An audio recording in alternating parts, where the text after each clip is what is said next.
Welcome to the Real Estate Podcast. This is where you will get smart tactics and strategies to accelerate your business. And where we share top agent secrets and stories that will help all of us be better at our profession and serve our clients better. And we're your hosts, Todd Sumney And Rich LaRue. Let's get into the episode. Welcome to another episode of the Real Estate Podcast. Today we are interviewing Leigh Brown, an agent from North Carolina. We jump into the NAR lawsuit, buyer agent compensation, open houses, and she even talks about whether or not you should remain a member of NAR. Love that. Also, buyer representation agreements, and there's a 4-minute section right at the end that was so inspiring that we actually said right there on the recording, hey, everyone, stop right now, record it back 4 minutes, review back 4 minutes, and listen to that 3 times in a row. You're going to love it. Leigh Brown, I am so excited to have you here today. We have been friends through NAR for a number of years, and our paths have crossed in the hallways and even in a little town in Arizona earlier this year. And so just delighted to have you here with us today. We are. Well, I am very honored to join you guys and meet your agents remotely. So it's a big pleasure to be with you. Well, that's exactly where I'd like to start is because many of our agents don't know who you are. So my first question is, who is Leigh Brown? But that's a tricky question, Rich, because and it's wide open. Directions, but I am a 24-year realtor. I'm residential with also experience in multifamily. I own my own independent brokerage, so I'm not part of any of your competing brands at this time, although I was for 20 years.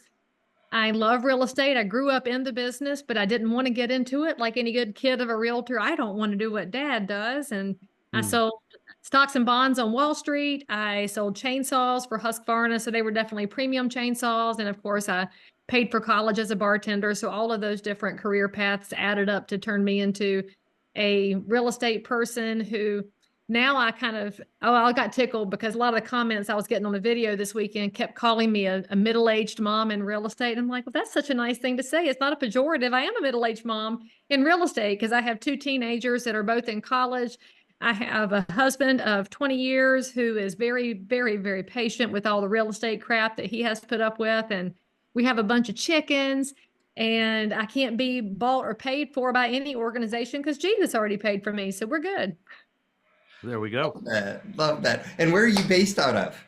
Oh, that's a good question to ask, Todd. So I'm in North Carolina for anybody trying to connect the accent. I'm just outside of Charlotte in a town called Concord. And I grew up there. In fact, my family goes back to pre-Revolutionary War there. So I'm a member of the Daughters of the American Revolution. There's lots of fun stuff. Oh, that's great. That's great. You don't have a lot of those in Arizona, I bet. You don't have a lot of DAR members unless they relocated for the dry air. And we do have a lot of people from all over the country here. That is a fact. Yeah, Arizona is actually the majority of people are from somewhere else. I married one of the rare natives who was born here. So yes. So One I of our bet jokes. I side-eyed you for a minute to make sure you were worthy of catching a native girl. Didn't I? That's right. That's Right. right. And one of the big jokes here, Leigh, is that when you go to a football game, the colors that you see are usually of the opposing team because there's so many people here from all over the country that we don't have that many Cardinals fans. However, we're gaining traction with that, and Cardinals are getting better, and we are seeing a whole lot of red and white out there. So I have the Panthers. We've given up a long time ago on having a decent team. So today is August 19th, and 2 days ago, the NAR lawsuit settlement practice changes kicked in. What do you make of all of this? Well, I, as a practicing broker, don't like change just like anybody else. So I'll just leave that out there. But I came into the business at the end of the book when we transitioned to green screens, and I do still miss the book. So I will just say, first of all, the change is here. It's happening. It's going to be painful. I don't like it either, but here we are. The second thing I'm looking at right now with the space that we're in is every change that's being made is being made on a proposed settlement. And we're still hopeful as realtors that our changes are going to be acceptable to the judge and the DOJ and all of these other groups, which means it might not be, which means that as a practicing realtor, I'm living in this state of, okay, this is the new normal today. Tomorrow's going to be different. And every day I think is going to be a challenge for at least the next 24 months. So we're at the front edge of a storm. We also have to remember that the changes we've made are based on the one settlement, and there are still 15 other class action lawsuits burbling around out there. There could be more changes coming. So I'm looking at this from a standpoint of, I don't like it, but I have to do it, and it's going to change again. And I'm not old enough to retire, and I have 2 kids in college, and my clients depend on me, and agents depend on me, and the country depends on real estate. And so that's where I am right now. I think that's where a lot of agents are.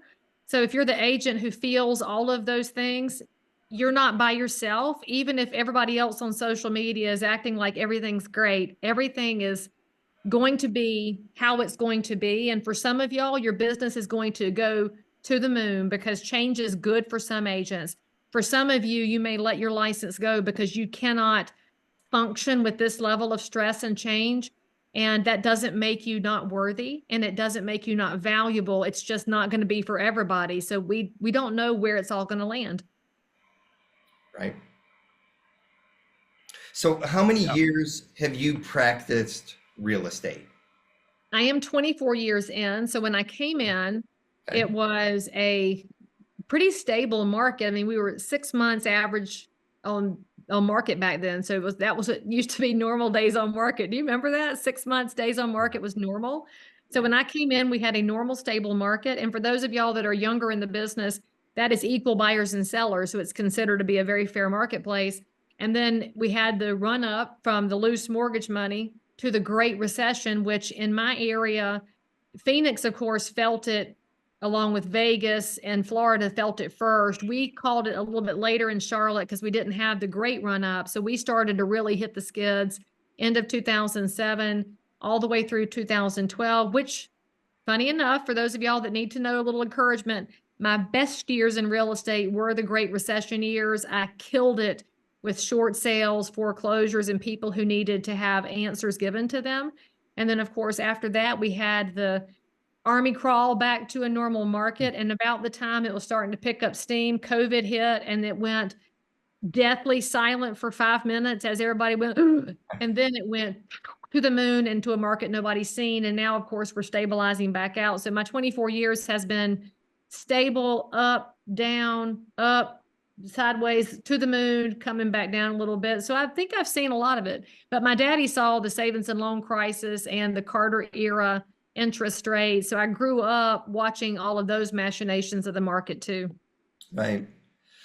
Well, Rich, I know you have a whole series of questions. I just, the one thing I'm thinking while you're talking though is the constant in real estate. Rich and I always talk about often right now in our meetings is the constant is change. The constant has always been change, and we as a professional community and as professionals, we've always adapted. And that's one thing I appreciate about watching your snippets, your segments on video. You're talking about adapting and you're being authentic, and I love that. So thank you. And I should just point out too, your public, it's okay for them to know that you are figuring this out too. You don't have to be perfect. My clients are calling me because they're saying, listen, explain to me what you're talking about, because this sounds confusing. And what I say to them is, well, what have you heard about what's going on in real estate? Because what we hear inside the silo, we live in this. We're breathing it every day. We know all the details. Outside of this, there is an estimate that 25% of the public knows anything's happening because they're not doing real estate today.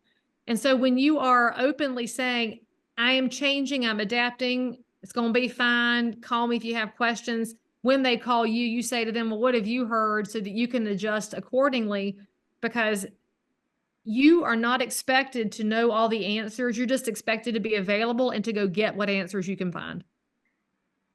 Well said. And our clients don't know what we know. And they don't want to, frankly, because it's too confusing. We don't even understand it. Yeah, yeah. That's what I tell our agents. I'm learning right along with you. I might be a step ahead of you, but we're But learning sometimes too, we're not. and sometimes not. Yeah, absolutely. So there's a couple of very fundamental changes in real estate. One of those is offering compensation through the MLS. The other is buyer broker agreements must be signed, or some sort of a buyer agreement has to be signed. NAR is kind of loose on what that is, and different states, different markets are applying different agreements. And with that, with that change, and with buyer agent compensation not being offered in MLS anymore, where are you on having sellers offer buyer agent compensation up front? I realize it took a long time to get to this question, but in setting it up, and I have a pretty good idea where you are, but our listeners and those who watch this on YouTube, I'm sure will be interested in your perspective on offering buyer agent compensation upfront and communicating that. Well, it's a great question, Rich, because again, everything is changing by the day. And so the rules that we're operating under today, which are different than they were last week, could be changed in a week. One thing that I think all practitioners need to understand is that one of the end goals of the DOJ and the CFA and all these lawsuits is to eliminate sellers offering compensation. And so when you're trying to offer it in a way off MLS, it's legal, it's fine, but you're working into a practice that's about to be out of date. So the way I'm looking at this is that it's always been the seller's option. North Carolina's lucky. We've had buyer agency in our general statute since the 90s. So we're very entrenched in how this stuff is working. And even though other states are learning very quickly, follow North Carolina, we can teach you. But when you look at the biggest change, which is taking that field out, the thing I've told my sellers is this is wonderful. You know what's wonderful about it? Buyer agents have to call me for the first time in ages. Because now if they want to know what my seller's viewpoint is on buyer broker compensation, they got to call me. I love that. I love talking to other agents. Please call me so I can help you communicate with your buyer. We haven't had that luxury in years, not since we've gone to text. Now, none of us are super young people, but I remember when I got in the business, we didn't have, well, fax machines were there, but they were really not used that much until you had to use them because the ink was expensive and the paper curled up on you, if you remember. And we didn't really have email because everybody didn't use it. We certainly didn't have text, and PDF hadn't been invented yet. So when I wrote an offer on paper, I got in my little car and drove it over to the Hardys and gave it to the listing agent to say, this is my offer. And we talked to each other. And it was a beautiful thing because there's so much more that you can communicate, doesn't get across in text or even in our MLS. So I told my seller, agents are going to call me now and I get to answer their questions. They're going to ask me what you want to do about buyer broker compensation. So I'd like to ask you what you'd like to do. In my opinion, because the buyer is going to be coming to me as a listing agent asking for what's in their buyer broker agreement. They're not asking me for a set offer. So the buyer agent has worked this out with the buyer prior to calling me. Well, if the buyer and the agent agreed to work for an apple, the agent needs to call and say, well, your seller provide an apple. And if my seller's offering an orange instead, that doesn't suit the buyer agent agreement. So why would I offer an orange not knowing that I need to provide an apple? And so I've got my sellers prepared. They're going to compensate me for what I charge to represent them as a listing agent. The buyer could ask for something, and I'd like them to be prepared for that. What would you like me to tell the buyer agent? And so I let my sellers give me a number, and we're then able to respond to a buyer agent that calls. And if the agent calls me and says, I need something different than what you're asking for, no sweat. I'll call my seller and ask them, hey, seller, this buyer actually wants an apple. Are you cool with that? Seller can say yes or no. I think it's a wonderful opportunity for communication, but it's a great opportunity for my sellers as well, because now they're going to get to see, frankly, what the buyer agent's negotiation skills look like when they come in the door. If that buyer agent comes to me asking for a upside down piece of tired bubble gum from under the desk, and my seller's like, I was going to offer a whole pack of juicy fruit, Why would I give away my pack of juicy fruit when they only negotiated old chewed up gum from under the desk? The seller's going to win. And I want my sellers to win as their fiduciary. As a buyer, I'm going to work out with my buyer how they're going to compensate me as agent. And now I'm going to go to the listing agent and say, this is how it's going to work. And we're going to figure it out in advance. I think it's going to be a win as soon as agents let go of their fear and embrace it. So that leads me, that's an excellent explanation, and I love your analogies. But that also leads me to the fact that agents are struggling with leaning into this. And they're looking for workarounds. They're looking for a way to get around this. And I know where you are on this, but I'd like for you to share that with us, because these workarounds. Stop it. Just stop it right now. Stop it, stop it, stop it. I mean, did you see the headline from this morning? It said Oh that yeah. Oh yeah. I'm looking at it on the my class other action screen. lawyer. Yeah. They're waiting for agents to find workarounds and loopholes so they can come at you, friends. Stop it. Right. If you're in some of these Facebook groups, that one real estate masterminds, I hadn't spotted a mastermind in there yet. Stop it. Those groups are going to take you down because you're sharing memes, you're liking memes, you're commenting on things like that picture of the house with the backyard that is mowed to show a percentage. If you share that, if you like that, if you comment on that, you are giving yourself something to be screenshot by the DOJ to say that's antitrust. You have got to stop it. Just do things the right way. I just don't understand where your frustration, I mean, I understand your frustration, but you're being so stubborn over something that's bigger than you. And frankly, I don't like it, but I can't fix it by fighting it as one agent. I can only fix it by fighting it in the field where I can fight it, and that's politically. You can vote your way with an answer to this, but that's a different conversation. As of right now, if you want to practice, don't put yourself in the crosshairs of the freaking DOJ. You don't have the money to get yourself out of that. What are y'all doing? I love realtors. Y'all don't save a damn penny. You are terrible with your money. You cannot fight the government on this. Just do it the right way. And with that being said, one of my attorney friends, and he's a little extreme, but he said, if you're in these groups and those posts are going on talking about the workarounds, put it on the key in the lockbox, put it in the last digit of the number, whatever crappy thing somebody told you so they get clicks and likes. You need to say in the comments, I am leaving this conversation. You need to screenshot that. And then you need to leave the group and screenshot that you left the group and send both of those screenshots to your broker to say, look, my name's Bennett and I ain't in it. I am not getting involved in these conversations, so that if there is a catch mark coming through later to sue, you can prove that you raised your sweet little hand and said, I'm not involved in this and I'm out. And your broker then can back you up with some proof. And if that feels extreme, that's exactly how bad of a situation we're in right now, because the DOJ does have moles in these Facebook groups. They are screenshotting this stuff. And this is not me being a conspiracy theorist. I know the name of the mole because I'm very politically involved. And so I've seen what's going on. You've got to be thoughtful, y'all. And you don't need the loopholes. Can I just point that out too? You don't need a loophole. Those of y'all that have the fear going on, look at me and listen to me. Mama's going to talk to you for a second. I know that you can do this, and here's why I know it. Have you been on a listing appointment? Raise your little hand if you've been on a listing appointment. Yes, you have.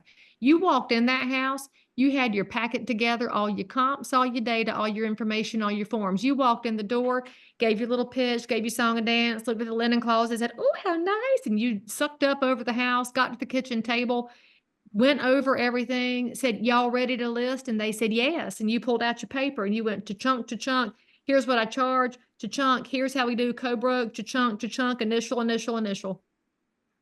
You didn't even think about it. You didn't blink. You weren't freaked out.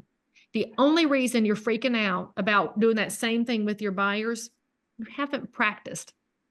And just like you cannot go to the gym on January 1st and come out fit, you are not going to be great at this the first time you do it. You're going to have to get into the groove and say, yes, I am. I am worth it. My past clients said so. My mama said so. My broker said so. I'm going to practice. I'm going to get good at this. After you present to your buyers 3 times and ask for compensation, you'll be fine, but you have to break the seal and get out there and practice. And if you don't want to practice on the public, Practice on a fellow agent. Your other agents need practice too. We used to call this role play. We used to do it in sales meetings. So maybe show up for a sales meeting once in a while, but practice with somebody. Practice on your spouse, your best friend. You've got to get over your own fear. And the only way you get over it is by doing it. So well said. So Mic well drop. said. Yeah. That's a Because I know bad, they Yeah, can. I that's- know it. yeah. I've been my heart of hearts. Their right. buyers, they're worth it. And the jerk buyer who says you're not worth a damn is not a buyer you want anyway. Let them go. Let them go buy it Right. off the interwebs. Let them be. You don't want them. They're a liability anyway. Right. Well, that's where I have a couple questions for you real quick. Okay. You've worked with buyers and with sellers, correct? Oh, yes, still Um, do right now. who- I'm an active broker. Who have you typically worked more hours for? A buyer or Oh. a seller? It's buyers. That's why I prefer sellers. Hello.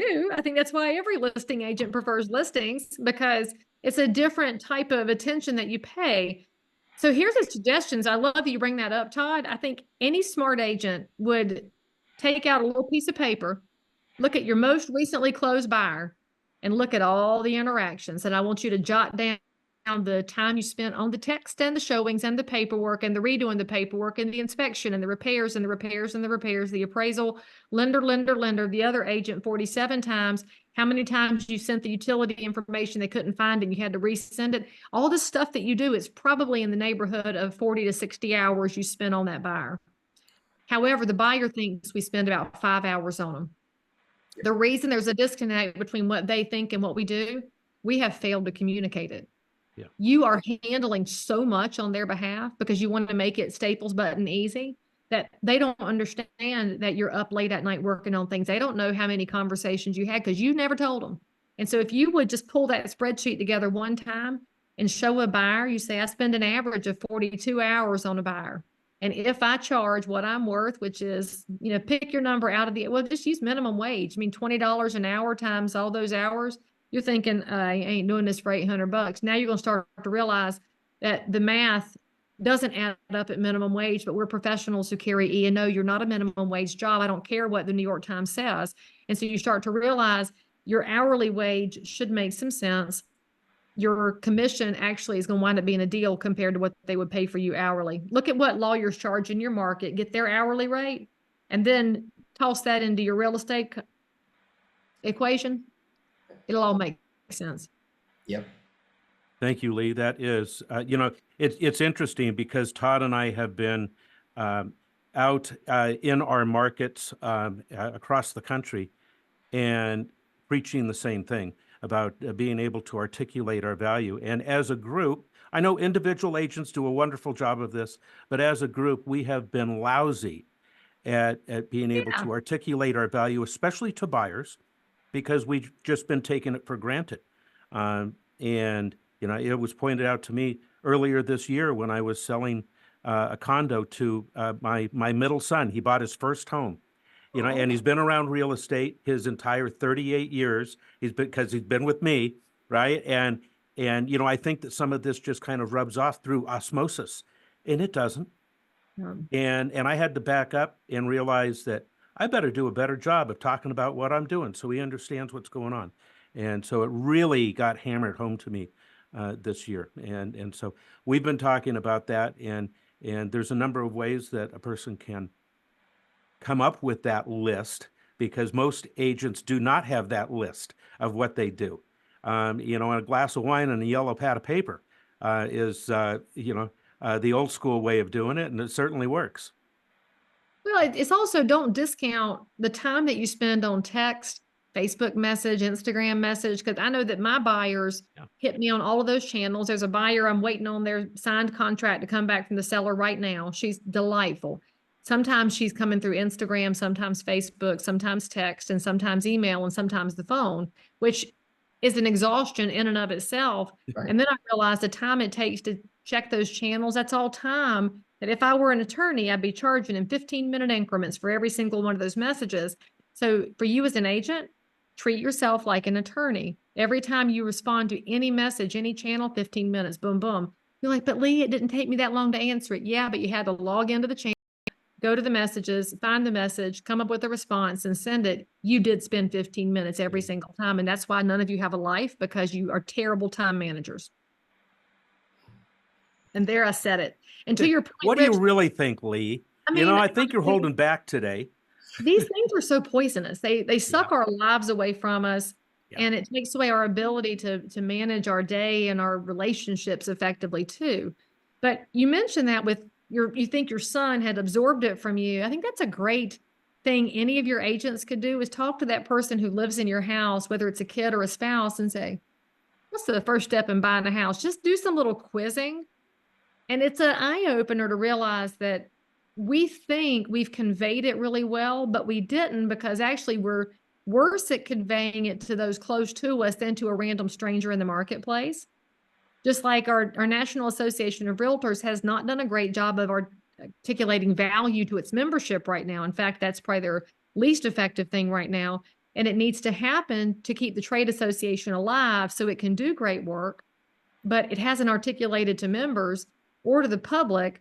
Members are going to have to figure out how to articulate to the public, and brokers have to do the same thing. It's just an opportunity to not be so shy anymore. We need to go ahead and say, we're not the bad guys here. We're not selling Sunset. We're not used car salesmen. We are your neighbors. We are your friends. And we're the person you call when you don't know what to do with a property tax valuation. And we should be treated with the same level of respect that you actually already afford to us without admitting it. You just used some keywords that resonate so deeply with me lately. It's about opportunities. You're talking about it's opportunities to serve. And that was the second word, is serve. You've used that several times. And that's what we do. We help. You've said it. My clients need my help.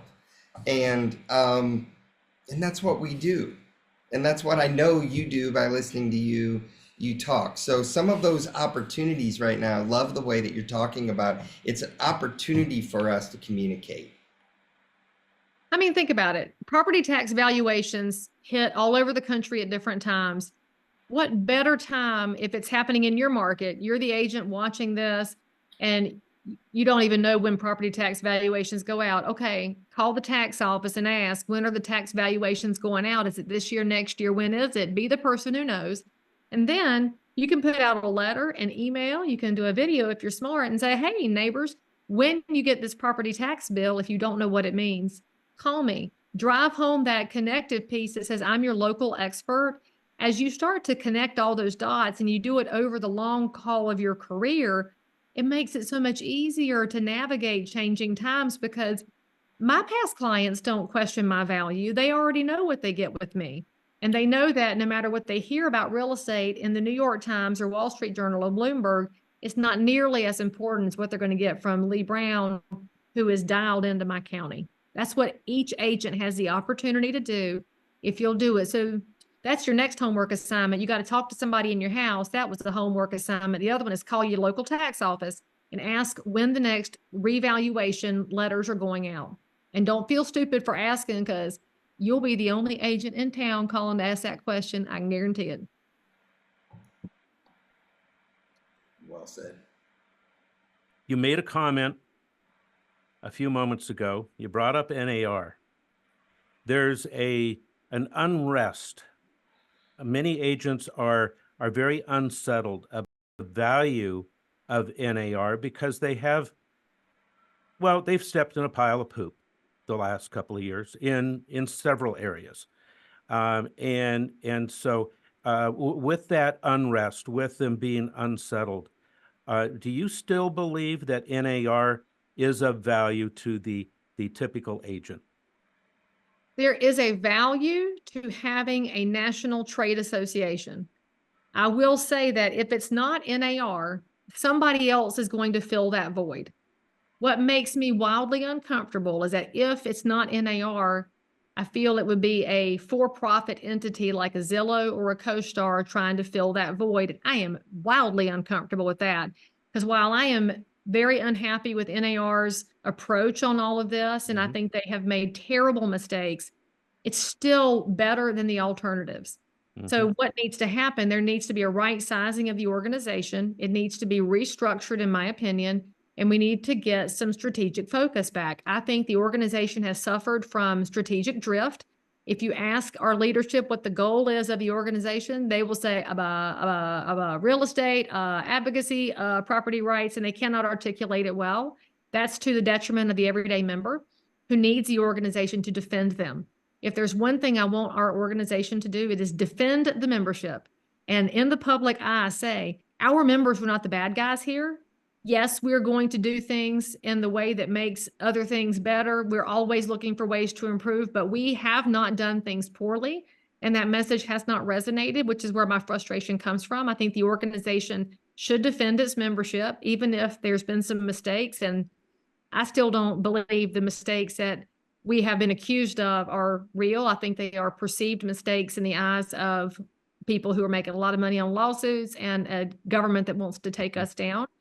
But with that being said, if you're an everyday realtor, if we don't have a National Association of Realtors or a similar body, there is nobody to go to Washington, D.C.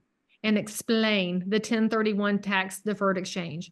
There is nobody to explain why we need to have a 30-year fixed mortgage. There is nobody to explain why it's important to have a zero down VA loan. There is nobody to explain why we need a 3.5% down FHA. We are the only body that understands it and can explain it, because let's just call it what it is. The elected officials in DC, many of them are low information, at least when it comes to real estate. The bureaucrats up there are probably all renters because they live in a super expensive city, so they don't have a real vested interest in real estate, and they do not understand what we do. NAR has lots of flaws, but it has traditionally done a good job of being a voice in DC. That needs to be improved and redirected to benefit the average members. And if you are a member who leaves, you lose your seat at the table. And as much as the table doesn't feel like there's a chair for me most days, I'm going to keep trying to find a way to scoot my chair in, even if it's by virtue of using social media and videos to be the voice at the table. I cannot leave my profession unprotected, and that's what happens if you abandon ship. And if anybody has reasons to abandon the ship, I think Leigh Brown does, because you got throat punched a couple of years ago, and It's they okay. it's their loss. So, But you know what, Rich? I just love- want to point something out. Whenever the Lord closes doors, it hurts our own personal feelings, but it's because he said, but I got a barn door over here. I'm going to slide open for you right now. Our members need a voice to help them get stronger.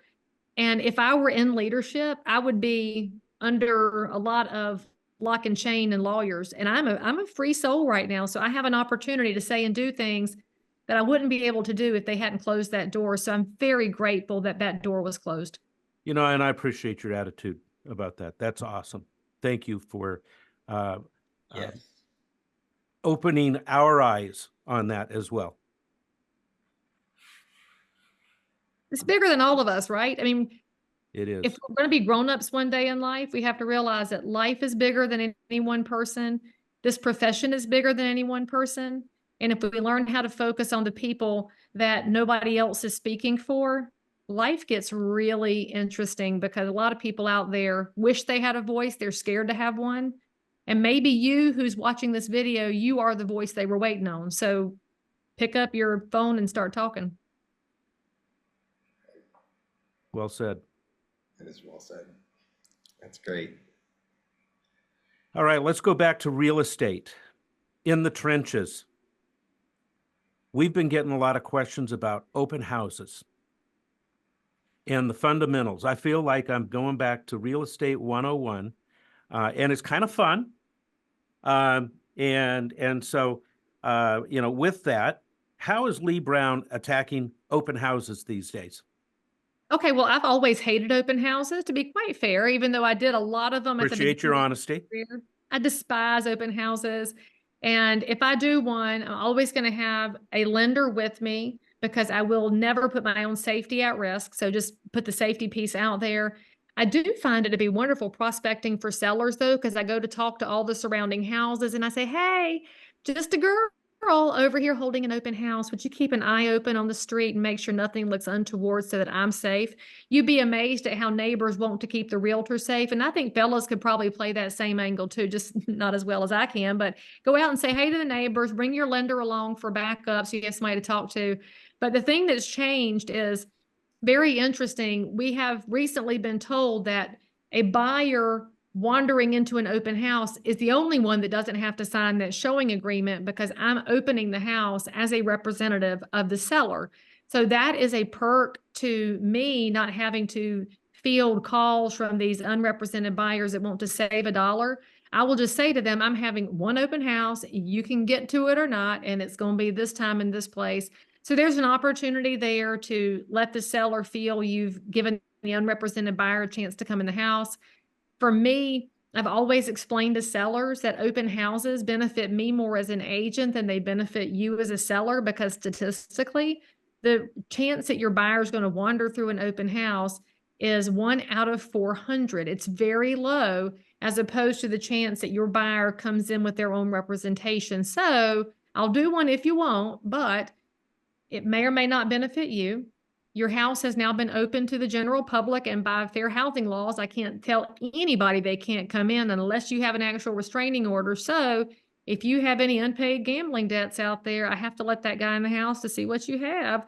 And, no judgment, but North Carolina has gambling now, so I have to ask. So I'm going to give them all the pros and cons and let them know that there are always risks with it, and there are some upsides. I did find out, though, in talking to my legal counsel, which, by the way, you all should be calling your legal hotline at your state association if that is a benefit. It's one of our best benefits in North and South Carolina. So wherever you are, see if you have legal voice available. Our legal hotline told us that the biggest drag now is that I used to have agents at other firms who could hold my listings open if they were young and energetic. Now they can't. Only this listing firm can hold the house open, which I kind of hate that, but is what it is. So I'm just going to keep. That's the way it is in Arizona. Yes. Yeah. Yeah. However, this podcast will be in other states as well. So yeah. So wherever you are, advice, if you have legal counsel, if you have open houses, verify to make sure you're in compliance with your state. Because I will say that's a frustration agents are feeling with the changes to the market. A lot of states have changed their general statutes. They've changed their forms. Brokerages are changing forms. This has gotten very constitutional republic. It is different everywhere you go. So whatever we're saying here, please verify with your state, with your association, with your legal counsel. Great. Thank you. Todd, I know you have a question around open houses and unrepresented buyers. Yes, what are some of the pitfalls that an unrepresented buyer can face, as well as what are some pitfalls that a seller needs to be aware of with unrepresented buyers? I love that question. Let's start with the seller side, because most agents have never investigated what coverage they actually have with their E&O policy.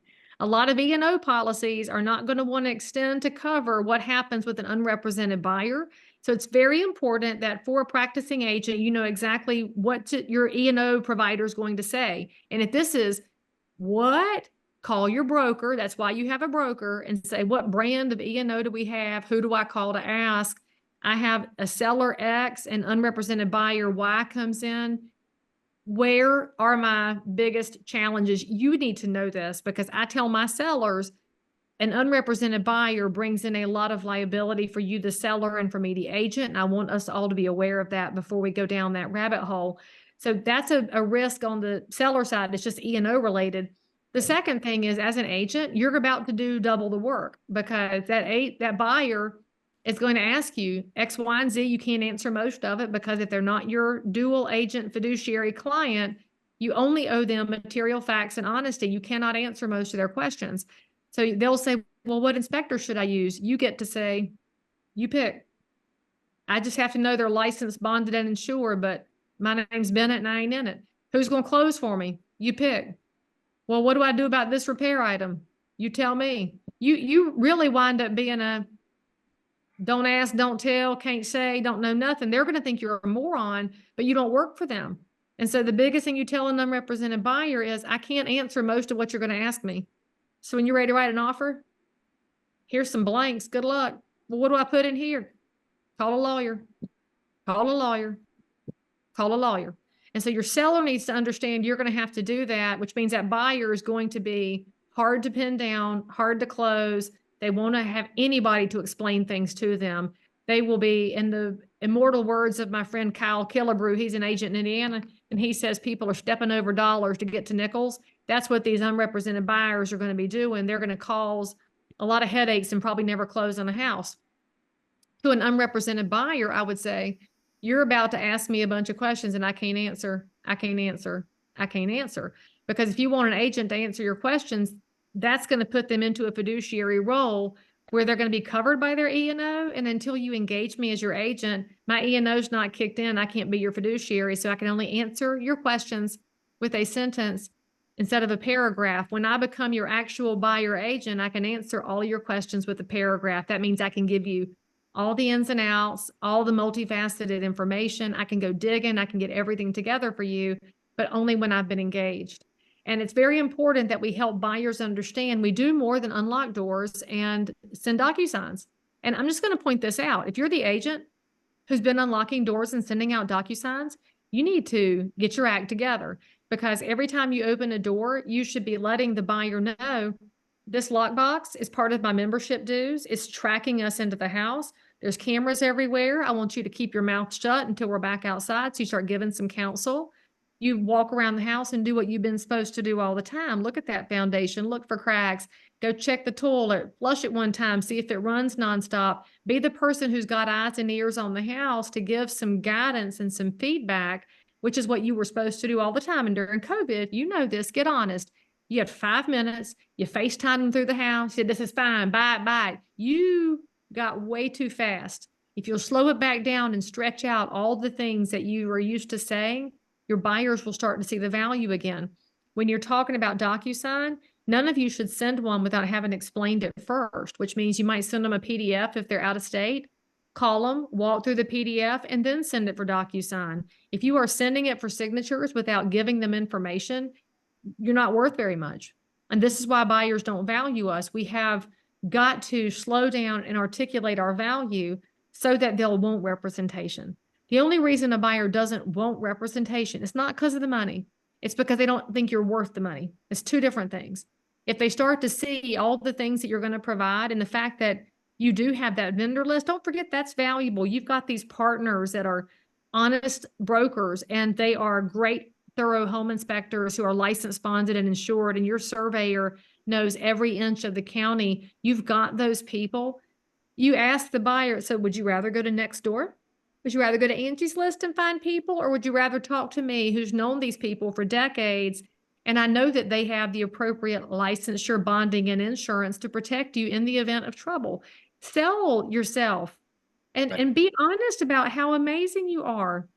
I don't think a buyer is going to be unrepresented for very long. I think they'll start that route, hit the first hiccup and say, oh shit, I had no idea that I was going to have to deal with this, especially when they find out they're going to have to go to the inspection and they're going to have to go to this and go to this and go to this. They'll say, I don't have time for that. I got a Zoom call. You say, that's what I'm here for, baby. That's what I've been here for all along. Well, it goes back to that question that we started the conversation with earlier about who do we work more hours for?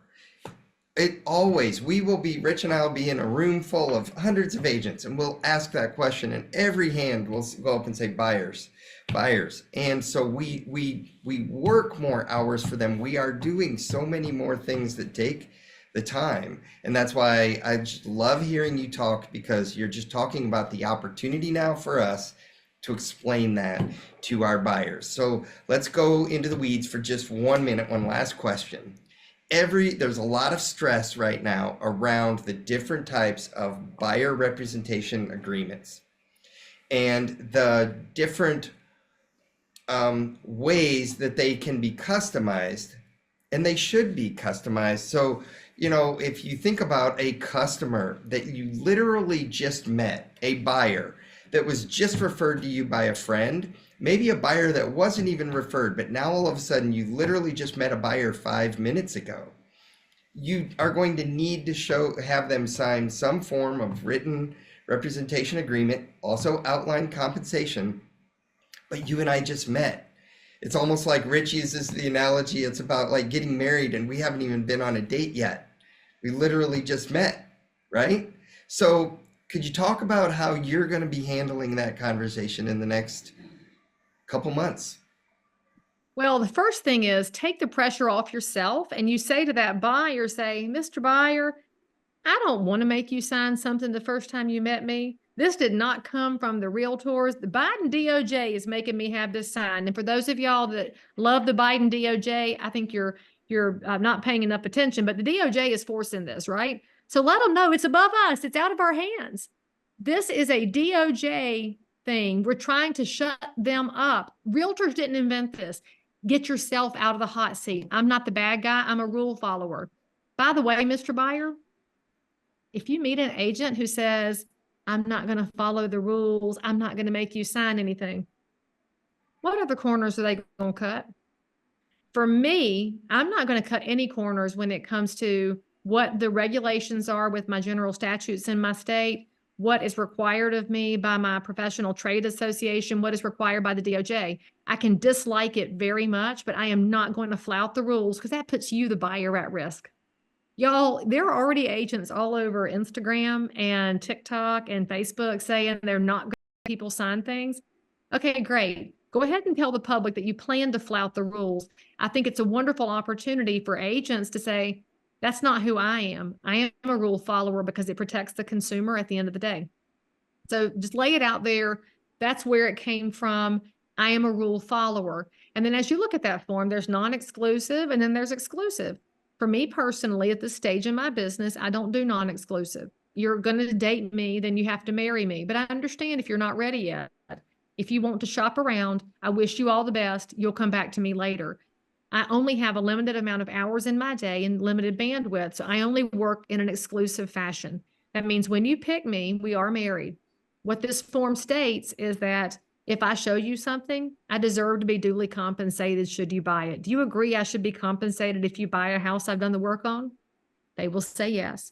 And then I'm going to figure out, we'll negotiate how we're going to work the fee. And for me, it depends on price point. It depends on time frame. If they're buying in 1 week, closing in 2 weeks, that's a different fee structure than somebody who's going to spend a year hemming and hawing, looking at every neighborhood that ever was on the planet. And then the time frame is negotiable. Now, the first time I meet somebody, I'm probably going to do 24 or 48 hours so that if it's not a good match for both of us, we have a clear out. Unless they buy something we looked at during that 24 to 48 hours, they're going to be on the hook for those items. But if it just doesn't match, it doesn't match. But I have as much of a say in that as you do, Mr. Buyer.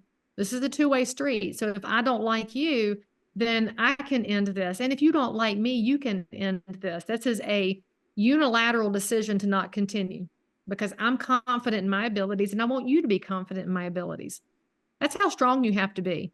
Now, if you don't feel like you're there yet, you want to do non-exclusive and work your way in. Look, when I was dating a long time ago, I did not want to date a bunch of people at one time. It was too much work, got them all confused, not doing it. Didn't want to date somebody who was behaving that way. If we're going to make a go of this, let's try it together. If it's going to work, it's going to work. If it doesn't, it doesn't. I don't think non-exclusive is the answer, but that's my decision. Y'all can do what you want to do, but be smart. Make the buyer say out loud that they agree you should be duly compensated.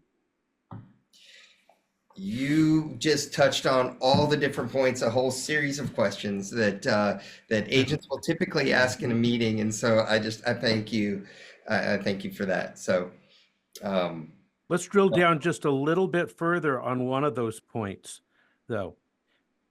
Your buyer says yes, you should be compensated, but I don't have the money. Leigh, yes, I want to marry you with the exclusive agreement. But how are we going to fund this? I've barely got enough by scraping together everything I've got for the down payment and closing costs. And now you're telling me that I have to come up with an apple or several apples. Well, it's Go true. from there. I mean, the cake you used to get a piece of cake and the eggs were already baked into it. Now you're still getting the cake, but the eggs are out of it. So what we have to do is figure out the eggs, because you were always paying me. You just didn't see it. All right. So that's the first thing I want you to know, just so you can understand this is not a new expense. Now, here's two options. The first one is I'm going to call the seller of the house that you like, and I'm going to see if I can get them to agree to handle that on your behalf out of their side. That's a phone call I'm going to make. I keep good relationships in the market so that I can make those phone calls. That's option one. Now, if the seller says, pound sand, I ain't doing it. Well, we have another route we can go, and that's to find out what the lender says as far as how concessions work. I have 3 preferred lenders on my list. I have already talked to all of them about what they can and can't do. So my suggestion is you go ahead and talk to them now and say, hey, this is how much I probably will have to pay Leigh Brown. If the seller won't cover, how can you help me? And then I'm going to let the lender have that conversation with you, because I am not the money person. But I do know that each one of them has a way to work with you.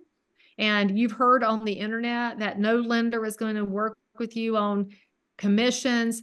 They all have a way to structure things, and they may just have to guide us on how they can do that. So have that conversation. That's the 2 main routes. And there's a third route.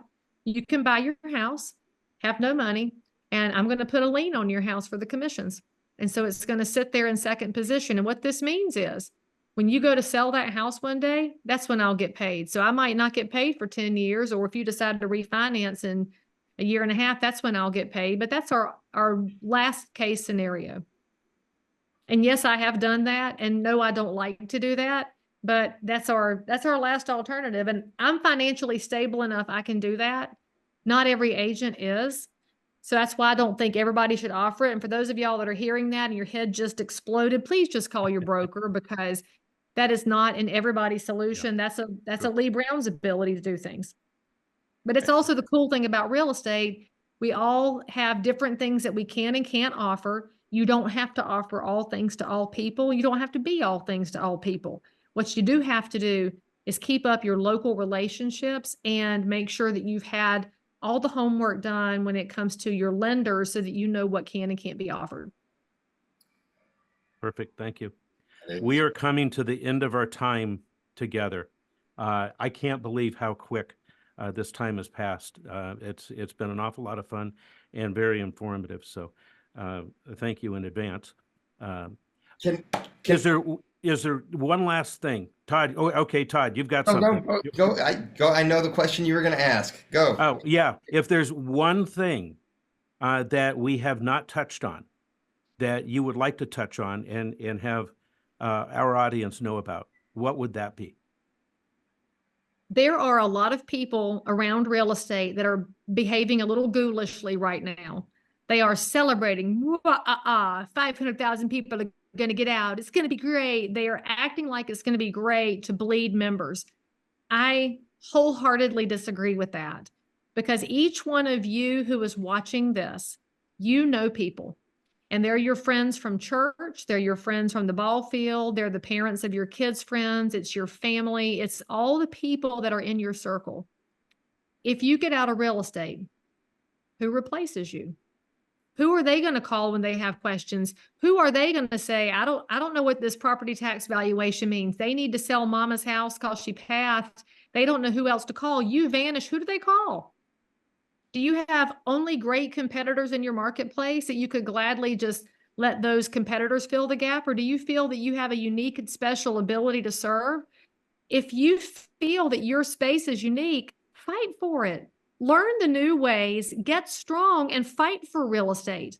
You cannot let it go just because it's hard for a moment. We have gotten very soft as a country, and people don't seem to be willing to fight for things that matter. I think real estate matters. The American dream is the one thing that most people do anything they can. I want my own tomato plant. I want to paint the baby's room. They want their little corner to be theirs. Fight for them. Because to fight for them, you have to fight for you right now. And I don't mean fight in an ugly way. I mean fight in a way that shows this means something to you. Because I know that if we lose half of our realtor members out there, a lot of the people in the public won't have somebody they can talk to, and then they might give up. and then they become lifelong renters. And what do they have to show for that at retirement? Nothing. I want everybody that met me to feel like they had a chance, and that if they took that chance, their future is a little bit better because of it.